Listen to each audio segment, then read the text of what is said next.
Hello, this is Anil Kumar from Back to the Bible radio broadcast. On this program of our current series, Journey to the Cross, we will take a closer look at what Jesus did when he cleansed the temple. Let us join Dr. Neufeld in the Gospels on today's message entitled, Monday, the Journey Demands a New Heart.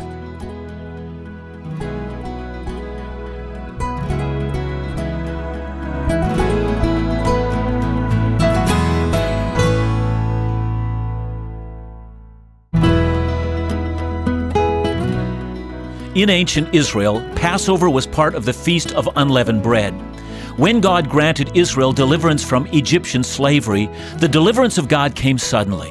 After the angel of death had killed all the firstborn of Egypt, out of fear, the Egyptians urged Israel to leave as quickly as they could. "Get out," they said, "lest all of us die."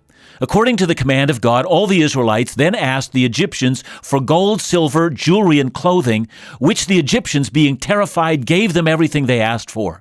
The Bible says Israel literally plundered the Egyptians. Israel then left so quickly with such haste, they didn't even have enough time to properly prepare for their food, so they took dough that had not yet been leavened.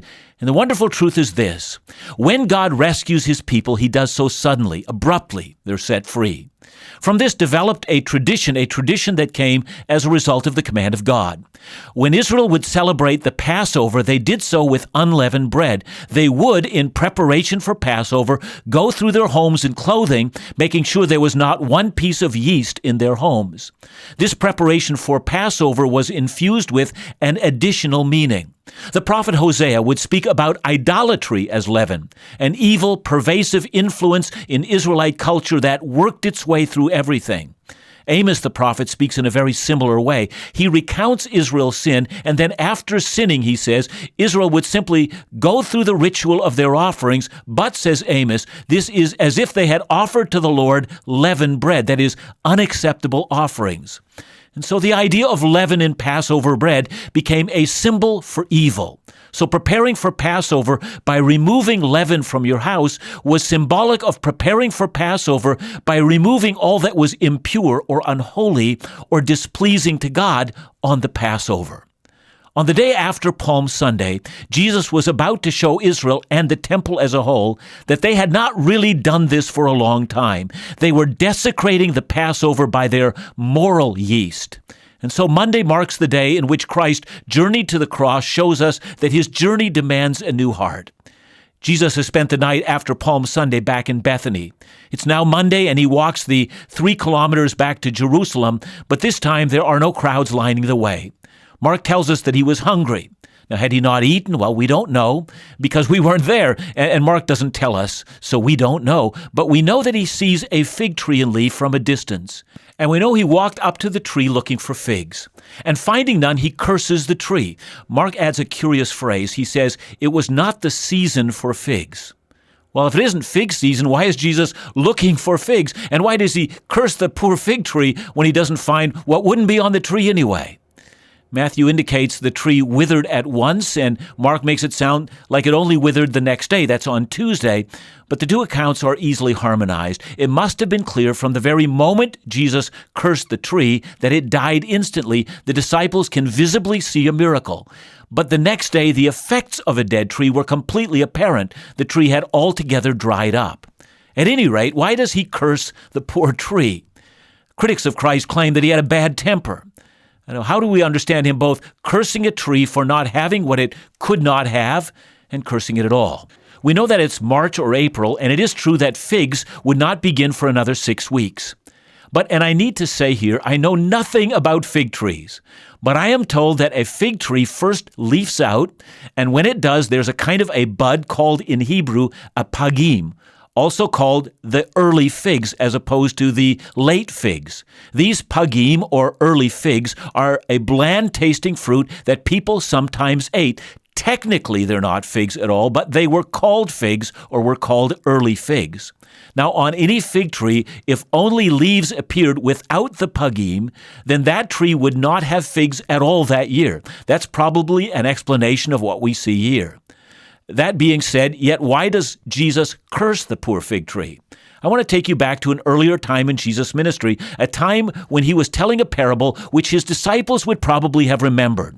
I'm reading from Luke chapter 13, where he says, "A man had a fig tree planted in his vineyard, and he came seeking fruit on it and found none.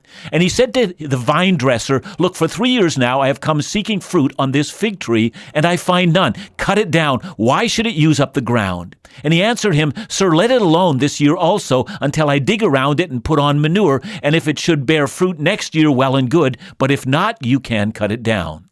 According to John, this is now Jesus' third Passover in his ministry. The 3 years have passed and still no fruit. And if I have put this together correctly, Jesus sees this fig tree, which will bear no fruit this year, as a living parable worked out in front of his disciples. But, and this is the key question, what does the fig tree represent? See, some Bible teachers say it represents Israel, who have been disobedient and who are about to reject their Messiah. Now, that's a plausible explanation, but I disagree. Look at the context.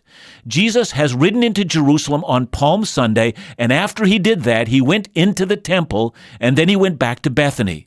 The next day, Monday, according to Mark, he goes back into the temple, and as we will see, he creates sheer pandemonium in the temple.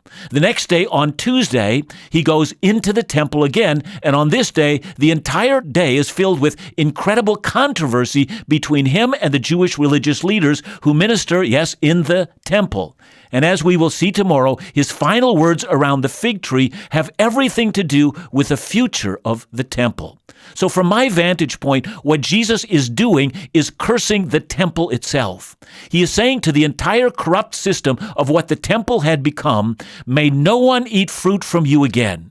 Here you are, making sure there is no leaven in your temple, when the leaven of unrighteousness so pervades this house that I now curse it. Now, if I understand that correctly, this itself is a staggering statement, an astonishing living parable. But as of today, on Monday, Jesus' disciples don't understand, but they will. Then leaving the fig tree that he has killed with a word, he walks from the Mount of Olives and heads straight to the temple. The temple in Jerusalem was a massive complex, as we saw yesterday, and at the heart of the temple, at its very center, was the Holy of Holies, where, as we know, the high priest was allowed to enter but only once a year, and on that occasion, it was called the Day of Atonement. The Holy of Holies symbolized the very dwelling place of God. Now, outside of the Holy of Holies was the place of sacrifice, and then in a place where all sacrifices could be observed was what was called the Court of Israel, in which only Jewish men could participate.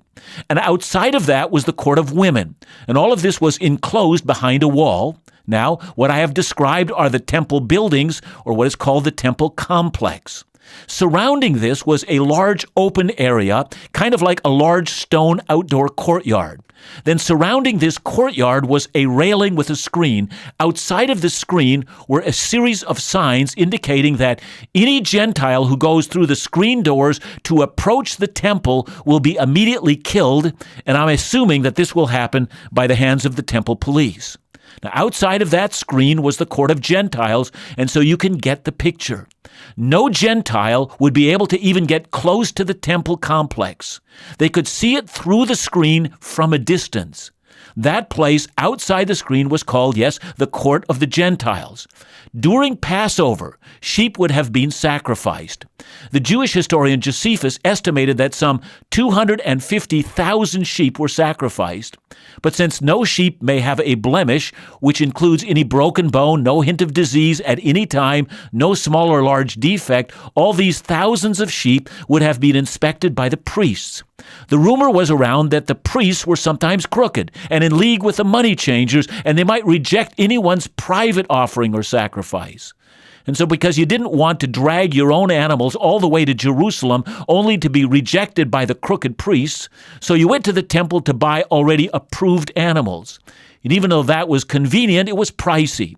First, you had to convert your money into temple money. That's what the money changers were for. And after all, you couldn't use filthy worldly money in the temple. and you'd get ripped off doing it. It was at an incredibly poor rate of exchange. Then you could go to the next station and buy the temple animals, which were sold at greatly inflated prices. After all, the priests needed to inspect them, and so you were cheated not once but twice. I mean, imagine the poor trying to get in on this. And Mark mentions doves on sale there. Doves were required for the purification of women and the cleansing of those who had skin diseases, and were also used by the poor who could not afford more expensive sacrifices. But that would mean that the entire court of the Gentiles would be overrun with merchants during Passover. It became a virtual stockyard attached to a grand banking scheme. So what's the problem? Well, when we come back, we're going to see that what Jesus did on Palm Sunday and what he did that day in the temple sealed his fate. It would mean that he would die at Passover. But as we have already seen, he planned that all along.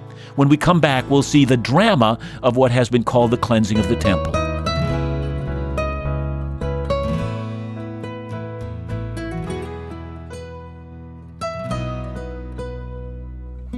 There is already so much we have looked at today. For example, the meaning of the cursed fig tree representing the defiled temple sheds a lot of insight into what Jesus did when he returned to the temple after his triumphant entry on Palm Sunday. As we will see after returning, that Jesus did not come to cleanse the temple, as is often taught, but rather to speak a prophetic word against it. Thanks for listening. Back to the Bible, leading people into a dynamic relationship with God.